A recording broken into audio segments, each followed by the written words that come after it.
Përshëndetje.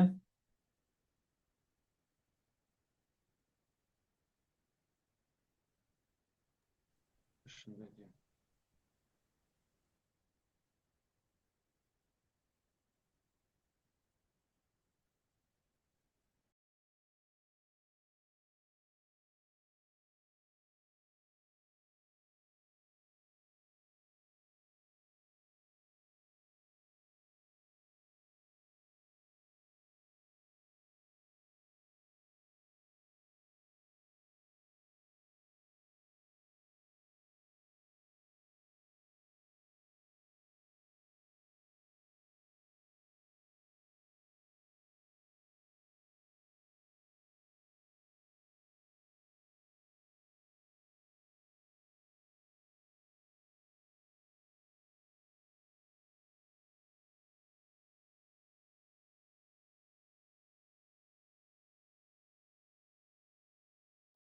Edhe një herë përshëndetje të gjithëve.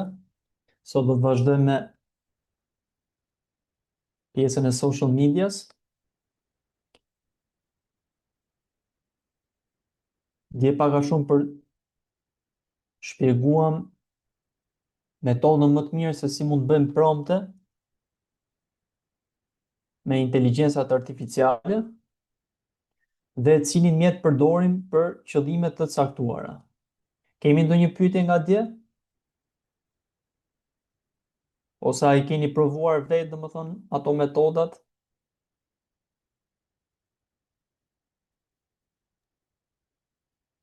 Unë nuk kam pyetje. Okej, super. Atëherë, përpara se të filloj me pjesën e sotme, desha të prek pak atë që më nxiti Giuliani për pjesën e se si mund ta shfrytëzojmë inteligjencën artificiale për pjesën e reklamave në Facebook. Do doja të shikoni një mënyrë se si bëjmë atë analizën se si po na ecin reklamat apo se si mund ta shfrytëzojmë ChatGPT-n konkretisht për të bërë reklama më të mira në Facebook Ads.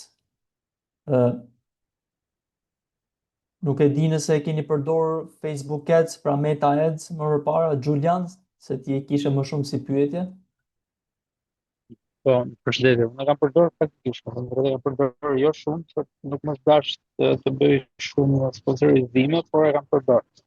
Po, ke përdorur vetëm boostin që është në Instagram apo edhe pjesën e Meta Ads? Jo, me Meta Ads, gjithmonë me Meta Ads, edhe Super, vendosjen e buxhetit, targetimit, super, të audiencës, të super, llojit e super. këtyre Atëherë, gjitha. është një plugin që është në ChatGPT, që desha ta prek tani si fillim përpara se të fillojmë me pjesën e sotme, është plugini i Windsor, që është windsor.ai. Mund ta shkarkoni, domethënë ta integroni te pjesa e ChatGPT-s tek pluginsat, e gjeni është kjo këtu windsor.ai. Dhe çfarë është kjo? Është një platformë që ti mund të fusësh data të ndryshme dhe ChatGPT-ja e ka futur si plugin që mund ta integrosh domethënë dhe të lidhësh ato që është Meta Ads që e përdor me Facebook-un që ke domethënë dhe kjo pastaj bën analizën e reklamave. Për shembull, pasi e ke lidhur, mund ta gjejmë domethënë tek pluginsat Windsor. Është kjo këtu Facebook Ads dhe lehtësisht mund futesh tek një chat i ri dhe tek pjesa e pluginsave që e përdorim, e klikojmë domethënë e shtojmë si plugin tek prompti që do bëjmë dhe i themi, pasi e kemi lidhur domethënë se bën atë setupin kur e lidh pluginin, futemi pastaj dhe i themi për shembull bëj një analizë të 30 ditëve të fundit të fushatave që kam bërë me Meta Ads, më jep një raport të plot se ku duhet të përmirësohem dhe çfarë fushatash të bëj në vazhdim.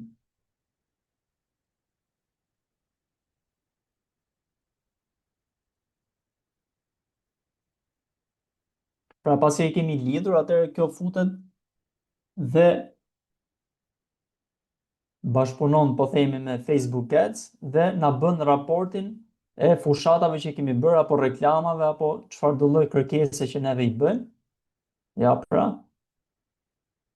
dhe na i bën të gjitha. Pra, na tregon shifrat, si kanë nesur reklamat, si janë CTR-et, CPC-t, na tregon problemet, vlerësimi, pra nëse objektivi do të ishte rritje, ku do të përmirësohemi, pra si do ta shfrytëzojmë buxhetin, 20% e buxhetit engagement, 50% e buxhetit leadsat, pra na jep ato parametrat ku neve duhet shikojmë që të përmirësojmë tek reklamat tona. Pra çfarë do lloj klienti kemi neve, po themi, ose faqe që po bëjmë reklama, atëherë futemi dhe shikojmë konkretisht se ku duhet përmirësohemi, për shembull, dhe kjo na e bën analizën. Kjo mund të jetë një proces që neve na merr shumë kohë nëse futemi e bëjmë vetë tek reklama, dhe ChatGPT-ja brenda pak sekondave na jep të gjithë analizën. Pra, shiko si thot, krijon një funnel me 3 hapa: awareness, leads, retargeting, pra fushata që do të bësh gjatë 30 ditëve të ardhme. Pra, të ardhme, pra na i tregon të gjitha ato fushata që neve duhet kryejmë që të kemi rezultate më të mira me Facebook Ads. Pra ja, problemet, përfundimi, pra na bën komplet analizë dhe na jep të gjithë strukturën se si duhet i bëjmë reklamat tona. Kjo mendoj që është një plus shumë i madh nëse e përdorim tek pjesa e menaxhimit të rrjeteve sociale dhe tek krijimi i reklamave, dhe mund ta shfrytëzoni.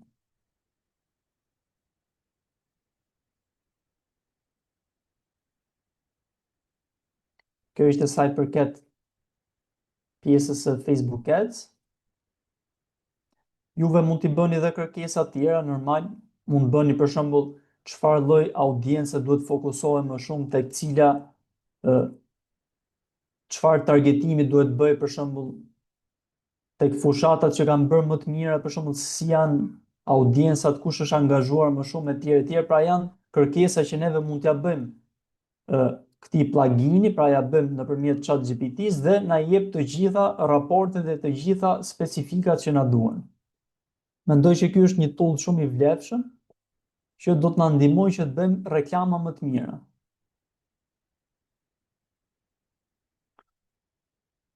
Super, atëherë.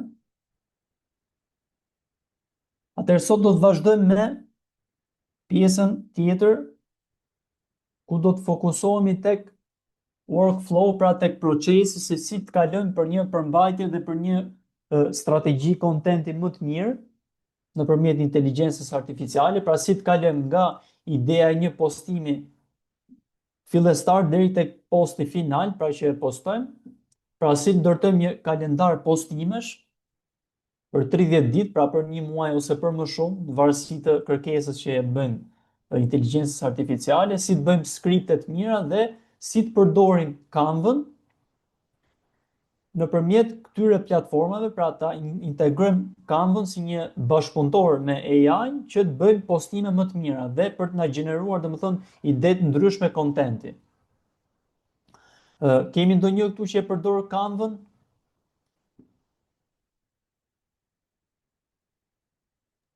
Po, kemi përdorur zakonisht kur na është dashur të kryej diçka, qoftë karosel, qoftë edhe foto. Po, super. A përdor zakonisht kështu template apo i krijon nga zero postimet, dizajnet? Zakonisht marr template, po bëj atë ndryshime. Shikoj kush është ai template më i përshtatshëm që më intereson, ose bëj ato ndryshimet. Super.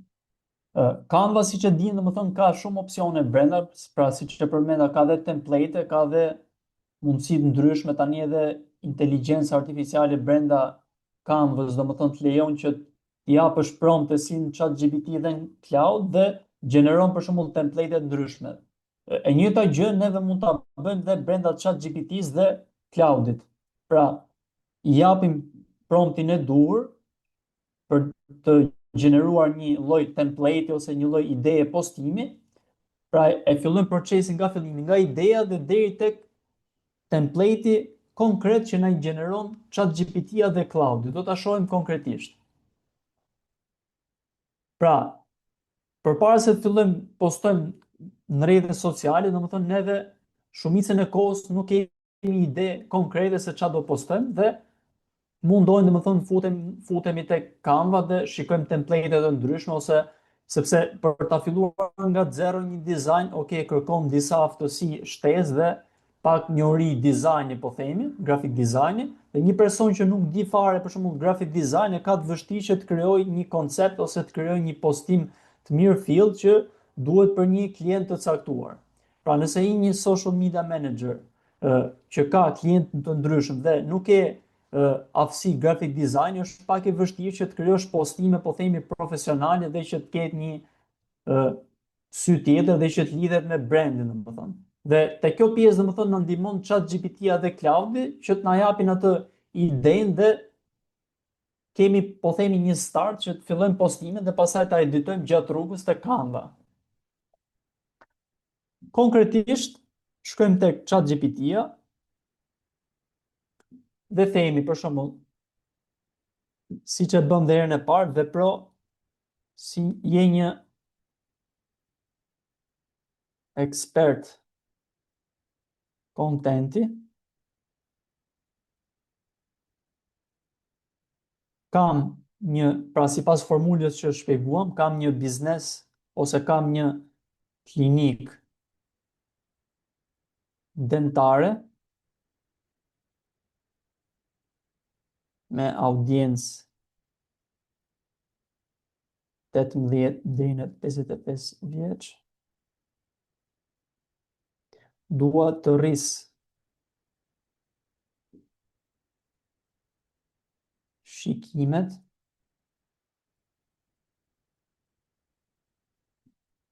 rezervimet dhe numrin e klientëve. Më gjenero 30 ide postimesh